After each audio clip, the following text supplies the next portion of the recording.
Saritha S Nair മുൻ മുഖ്യമന്ത്രിക്ക് 1,10,00,000 രൂപ കോഴ നൽകിയെന്ന ആരോപണം അന്വേഷിക്കണമെന്ന് കാട്ടി നൽകിയ പരാതി ശങ്കർ റെഡ്ഡി മുക്കിയതായി ആരോപണം. അന്വേഷണം ആവശ്യപ്പെട്ട് സമർപ്പിച്ച പരാതിയിൽ കൈപ്പറ്റി രസീത് നൽകാനും തയ്യാറായില്ല. പരാതിക്കാരന്റെ നിർബന്ധത്തെ തുടർന്ന് പരാതിക്ക് പുറത്ത് കൈപ്പറ്റിയതായി ഒടുവിൽ എഴുതി വാങ്ങുകയായിരുന്നു. ശങ്കർ റെഡ്ഡി കൈപ്പറ്റിയ പരാതി കാണാനില്ലെന്ന് വിജിലൻസ് ഡയറക്ടറേറ്റിന്റെ വിവരാവകാശ രേഖ തന്നെ പറയുന്നു. 9 മാസങ്ങൾക്ക് മുമ്പ് കൊടുത്ത പരാതി ശങ്കർ റെഡ്ഡി മുക്കിയെന്ന് കാട്ടി വിജിലൻസ് ഡയറക്ടർക്ക് പരാതിയും നൽകി.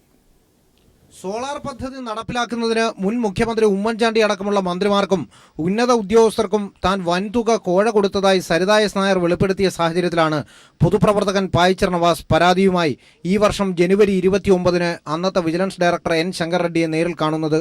എന്നാൽ മുഖ്യമന്ത്രിക്കെതിരായ പരാതി സ്വീകരിക്കാൻ നിർവാഹമില്ലെന്ന് അദ്ദേഹം പരാതിക്കാരനായ പായിച്ചർ നവാസിനോട് തീർത്തു പറഞ്ഞു. പരാതി കൈപ്പറ്റിയതായുള്ള രസീത് നൽകാനും അദ്ദേഹം തയ്യാറായില്ല. എന്നാൽ പരാതി സ്വീകരിച്ചതിന്റെ രേഖ ലഭിച്ചേ മതിയാവൂ എന്ന് പായിച്ചർ നവാസ് നിർബന്ധം പിടിച്ചതിനെ തുടർന്ന് പരാതിയുടെ പുറത്ത് കൈപ്പറ്റിയതായി വിജിലൻസ് ഡയറക്ടർ രേഖപ്പെടുത്തി. 8 മാസത്തിനു ശേഷവും പരാതിക്കാരിൽ നിന്നും വിജിലൻസ് മൊഴിയെടുത്തിട്ടില്ല. പരാതിയുടെ നിലവിലെ അവസ്ഥ അറിയുന്നതിന് വിജിലൻസ് ഡയറക്ടറേറ്റിൽ വിവരാവകാശം നൽകിയപ്പോഴാണ് ഇങ്ങനെയൊരു പരാതി ഡയറക്ടറേറ്റിലോ ബന്ധപ്പെട്ട സെക്ഷനിലോ ഇല്ല എന്ന് മനസ്സിലാവുന്നത്. ഈ പരാതി സ്വീകരിച്ച് റെസിപ്റ്റ് തരണമെന്ന് പറഞ്ഞപ്പോൾ അദ്ദേഹം പറഞ്ഞത്, ഞാൻ ഈ പരാതി സെക്ഷനിലോട്ടോ താഴോട്ടോ ഞാൻ ആർക്കും നൽകത്തില്ല, ഇതെൻ്റെ സെൽഫ് കസ്റ്റഡി ഞാൻ സൂക്ഷിക്കുമെന്ന് പറഞ്ഞു.